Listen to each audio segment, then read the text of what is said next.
Welcome to Ready Set RC, and today we have the Team Associated SR7 Hoonicorn. This is a 1/7 scale on-road RC. So the video will be broken up into multiple chapters. You get a quick intro of the car. You also get what comes in the box. Next up, we'll do an overview of the SR7.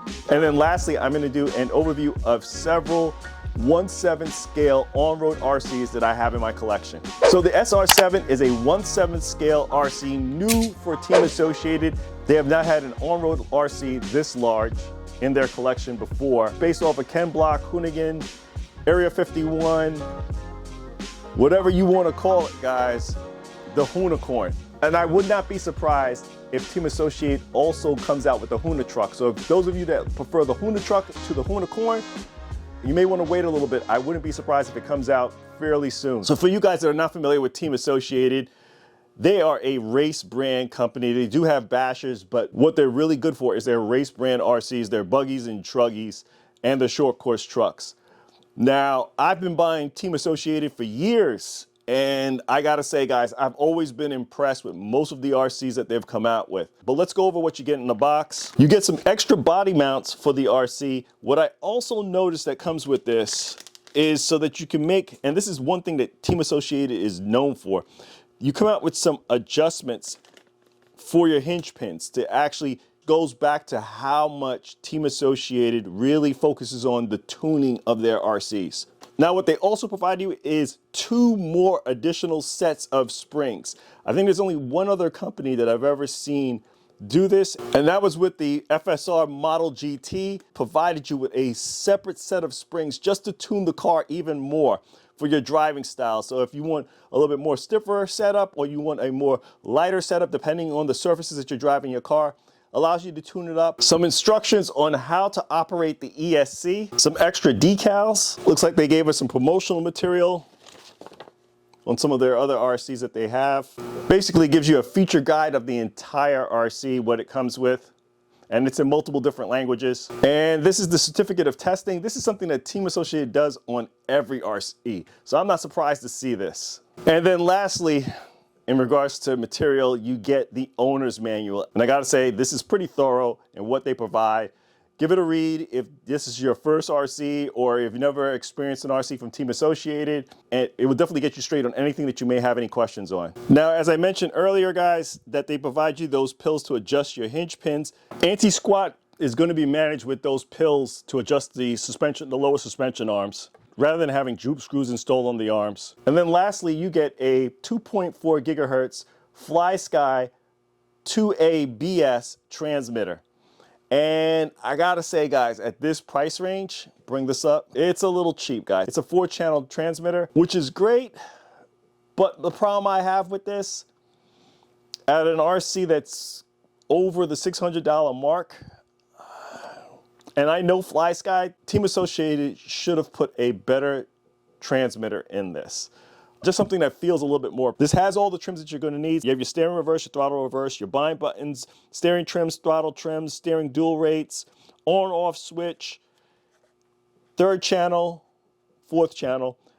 Batteries down below, but the problem that I have with it, it just doesn't feel premium enough at this price point. The other piece of this is that this RC at this price point doesn't have a gyro, and for an on-road car, especially one that's going to be doing hooning, a gyro would be nice. This is something that I may swap out immediately. I'm going to see how it goes, but I may swap this out immediately and put in a different FlySky system, more so my GT5 with this, and use that because I plan on hooning around with that car. But this is what you guys came to see, the SR7, and this thing looks amazing, guys. I gotta say, it's going to be the best looking 7 scale RC out there, especially if you're a Hoonigan fan. This thing has so much molded parts on here. You got the blowers up here. I mean, this thing looks really nice, especially coming up underneath the body. It's backed with silver paint. I mean, you guys can see the mounting of all of the bits that are underneath there. And this is not a single body, so you have a lot of pieces that are mounted to it to make it look like this. The body also has some Velcro underneath, as you can see. This happens to all the RCs that I have that have Velcro on the sides. They kind of just peel off. So yeah, you're going to have to reaffix your Velcro if you get it, because chances are I'm not the only one that's happening to. A few decals on the body. I will say the basic decals that are on this, they're fixed pretty well. The tough ones are when you're going around the corners here. A little bit of, you know, it's hard, but a little bit of unevenness there, and some coming around here on the bumper, but that's expected. There's some very hard angles on this Mustang, and that's kind of the thing that you're going to run into. But overall, a lot of the decals are fixed pretty smoothly. Yeah, a lot of molded bits. Looks really good though. I'm impressed with what Team Associated did with this. And as I mentioned, the decals are going to be tough. This entire front, by the time you're done with your first run, it's probably going to be scraped up. So, but I wish it was done a little bit more neatly at this price point. You know, kind of if they push that in, but I know that these angles are tough. They're really tough. I've put decals on these kind of bodies before, smaller scale, way smaller scale, and it's very hard to get those smooth lines on them. So I can totally understand what Team Associated did here. But here we are, guys. We're gonna go through the overview front to back, and then I'll talk about what I think is really good on the car, and then some of the parts that I thought that he could probably do a little bit better on. We have a nice thick on the front with a foam bumper. Body mounts are here in the front are also adjustable. They're very forward facing. That other body mount that they are providing with you in the packaging is for right here, so you can put more traditional bodies, so you can mount a body up on the front shock tower and put that right here. Then we have a composite brace coming off of that front splitter. There are sway bars in the front and also in the rear of the car. There's anodized aluminum hinge pin retainers in the front and also in the rear. Then we have some anodized aluminum coil over, screw down adjustable big bore shocks in the front and also in the rear.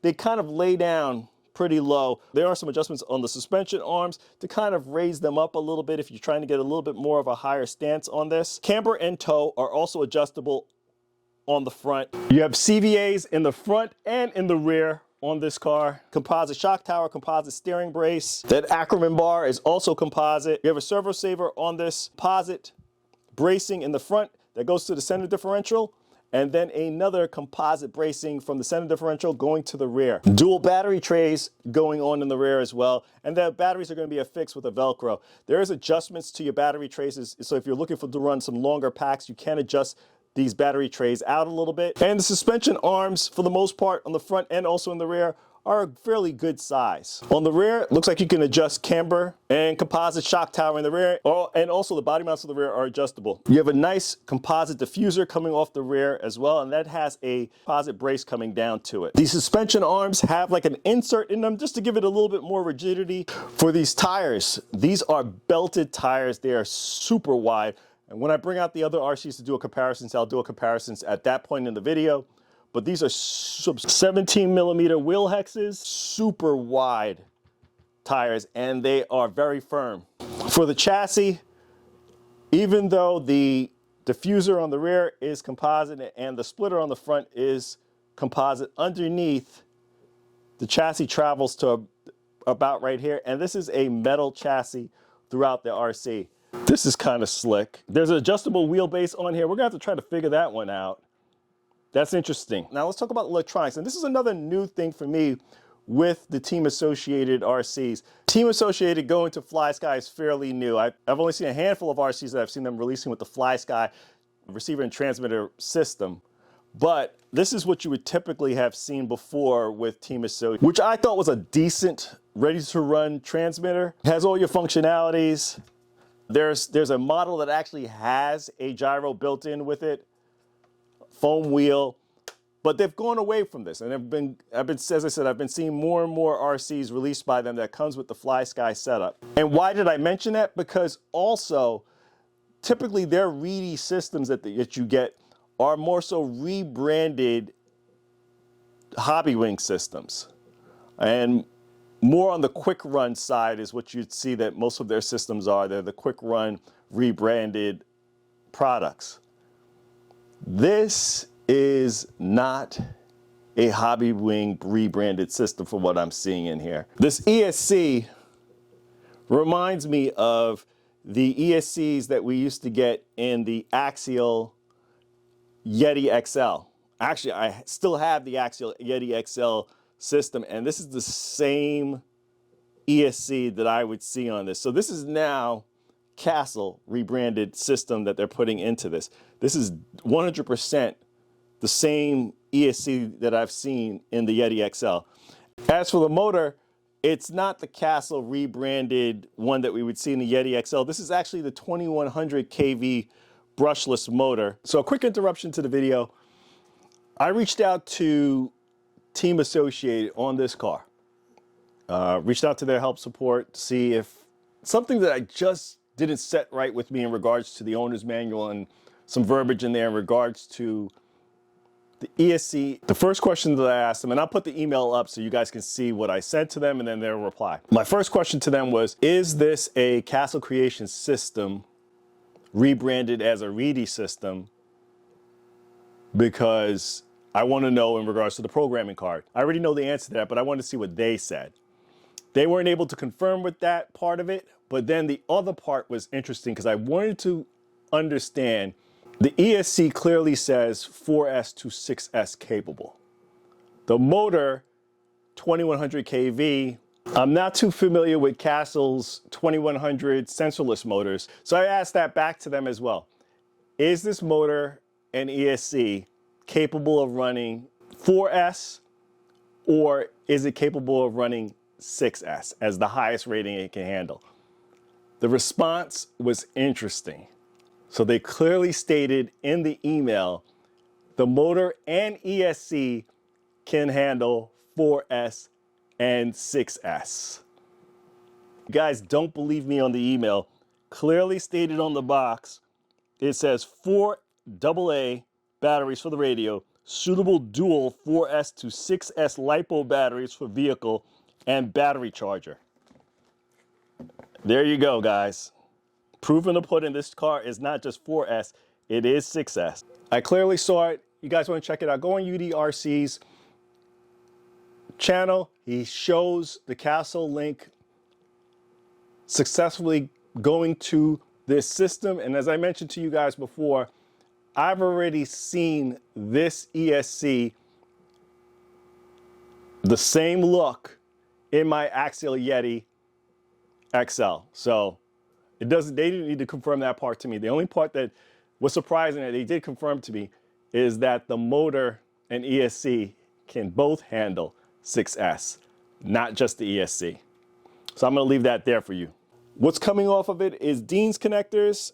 I do not recommend, if you're going to go anything more on this than 3S, to keep the Dean's connectors. Definitely go ahead and swap out these for a higher voltage connector. I will be swapping these over to XD90s. That's what I typically run on my RCs.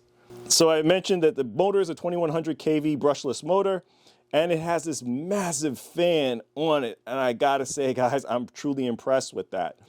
And then next, what we have here is a 1223 MG servo on the car. It is a 15 kilogram servo.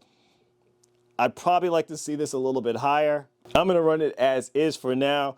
I will say, guys, I've been watching a lot of UDRC's videos. I've been watching him on the live video with Gap and Team. Definitely, I'll put it in the description down below, UDRC's channel, and a link to some of his videos that he's done on this RC. He also did a live with Gap and Team on there, and that video was pretty good, where he did an in-depth view of this and some of the other RCs that he owns that are 1/7 scale. So definitely check those videos out. Definitely a brother that I respect, another fellow West Indian. So definitely check out his videos, see what they're about. He's done a lot of in-depth views on this RC too. But yeah, I'm going to, based on, and I say that because based on that, I'm going to do some tightening up on the servo saver. There's just way too much play from what I saw on the live feed with UDRC and Gap, that it needs to be tightened up. So I'm gonna go ahead and tighten up the servo saver before the first run. I guess that leads right into some of the discussions on things that I like and dislike about this RC. So let's start off with the stuff I don't like. Based on what I saw with UDRC, I'm gonna adjust that servo saver and then see how this performs afterwards. Next up, I'd like to say, guys, at this price point, an RC that costs over 600 bucks, on-road car, You want rigidity. You're not bashing this thing. I'd prefer to see a little bit more metal on this.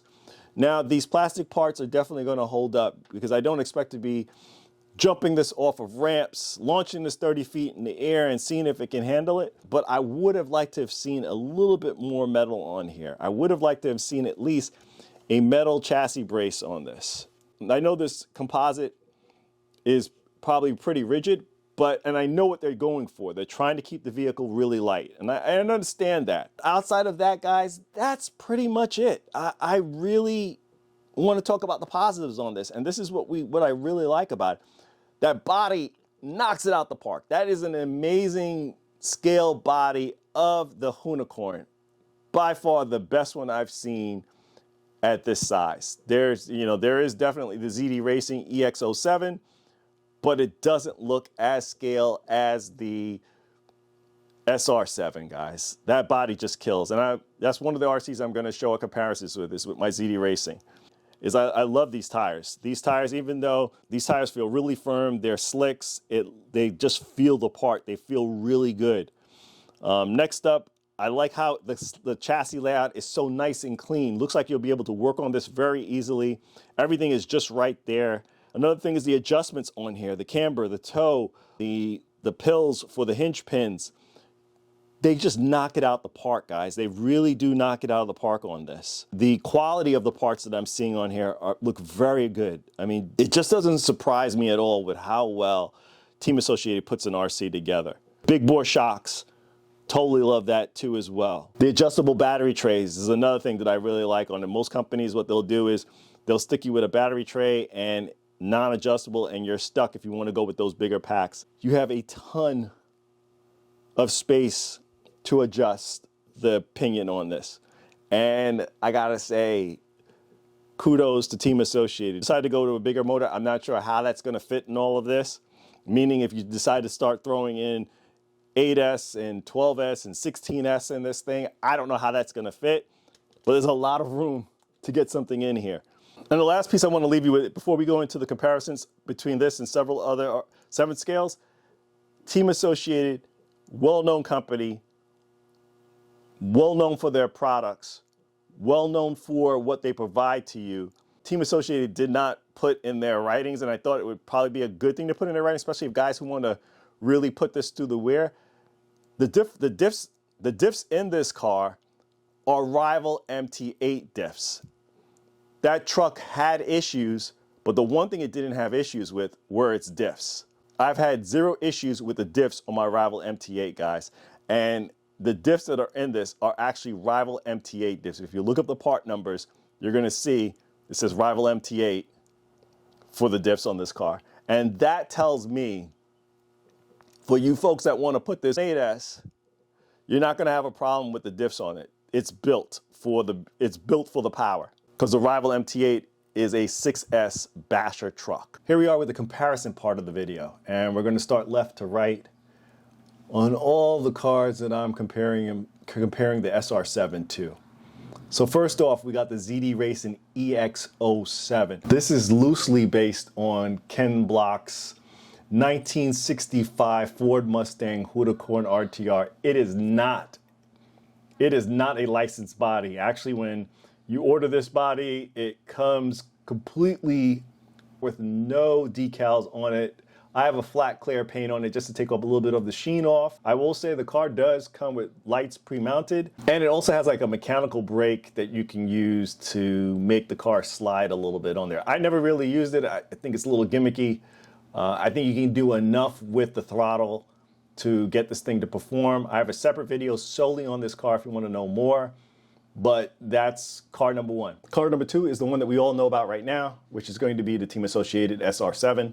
Next one's going to be the Arrma Felony, tried and true. This is completely bone stock. It is also an unlicensed body, also 6S rated. Next up is going to be the FSR Model GT. This is also 6S rated. This car comes with LEDs mounted in there, also has a mechanical brake. Similar to the Felony, it has the narrow tires in the front, wider tires in the back, and it's loosely based on a Mustang. And then lastly, for the Arrma Limitless, this is a roller. I put my own LEDs in there. I'm running a censored Tekin system in it. This is the Gen 1 you guys are seeing. For the SR7, that's a licensed body based on the 1967 Ford Mustang Hoonicorn. This does not come with pre-mounted LED lights in there. They do have buckets to allow you to install lights on it, but it does not come with them pre-mounted in. There's also no handbrake and no gyro on it. That's the other piece of this. So that's the one thing that with all of these cars, they all have some form of stability management built in, except for the SR7 and my Arrma Limitless. I don't believe I have a stability management installed on the Arrma Limitless. Giving you a quick comparison between the two Hoonicorns in regards to size. Wheelbases match up perfect. The body itself on the EX07 is slightly larger than the SR7, which gives you that illusion that it's a bigger RC, but the wheelbases do match up. Both of these I think are going to be closer in the performance. Actually, I think all of these cars are going to be closer in regards to the performance and what the manufacturers are speccing these cars out to be, which I feel they're more so dirt drifters, pavement drifters, power sliders, however you want to call it. But I think most of these cars, except for my Limitless, that's what they're kind of set up to do. Just giving you another view of how the two cars are laid out. You guys are going to see the layouts are, depending on where your mind is, the layouts are going to be either completely different or slightly the same. But these are all flat pan chassis, 7 scales, splitter in the front, diffuser in the rear. They're all kind of the same kind of deal, except for I would say that the SR7 shocks probably lay down a lot more than all the others that you're going to see here. The one thing that you'll notice on the EX07, there's a lot of aluminum parts, which is what I kind of knocked the SR7 on, is that, you know, they kind of skimped on some of the aluminum parts on there, but I do get it. They're trying to keep this car fairly light, which is why you see a lot of the composite parts that are on this car. You know, Team Associated being the brand that they are, they're always thinking forward in reference to race vehicles and race design, so I get it in what they're doing and how they're setting this car up. And plus, for you guys who want to see more aluminum on there, there are aluminum hop-up parts that you can put on this car to give you a little bit more of that rigidity if that's what you're looking for. Next up, I have the Arrma Felony along the SR7. You guys can see with these two, they perfectly match up in regards to the size, the body. Everything seems to match up pretty well. It's a little slimmer on the sides of the Arrma Felony, but it matches up really well. And you guys can see how the chassis differ. There's like a ton of room to really upgrade that motor if you want to in the SR7. You see the stock configuration of the Felony. Yes, I know there's other ways to modify how the Felony is laid out to get a little bit larger motor installed on there, but we're just speaking of it stock and how it is, you know, comes straight out from the manufacturer. There is just more capabilities or out-of-the-box capabilities that you see with the SR7. Along with the EX07, Felony is loaded with anodized aluminum parts on there. Just a proven platform straight out of the box with the Felony. Next up is the Model GT, another full body car. Wheelbases also match up fairly close with these two, but you can see the differences between the two cars. The bodies probably would work, you know, you just would have to drill out new holes. I think the bodies would work. I think the bodies would work on all of these cars interchangeably, but you're just gonna have to drill out some new holes to fit them. And here we are with the FSR Model GT. First glance, you would say that there's probably a lot of composite parts on there, but it's not. If you really give this car a look over, the Ackerman bar, the motor plate, the shock towers front and rear, the center chassis is actually aluminum as well. Those side skids on the car, those are composite and they're pretty wide. That gives that illusion that the car is a lot wider than it really is.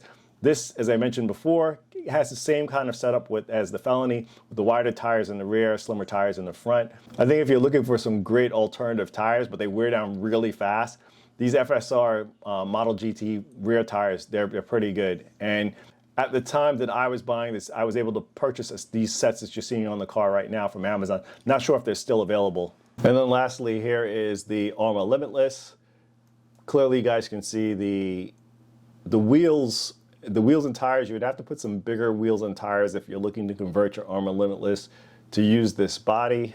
These definitely are a more narrow tires that are on it, but for the most part, wheelbases are the same between the two cars. And then for the Arrma Limitless, you guys can see, once again, 7th scale. It's a little bit more narrow because of the F1 type body design that the Limitless has, but you can see the dual battery trays, the additional aluminum that's in there in regards to the Limitless compared to the SR7.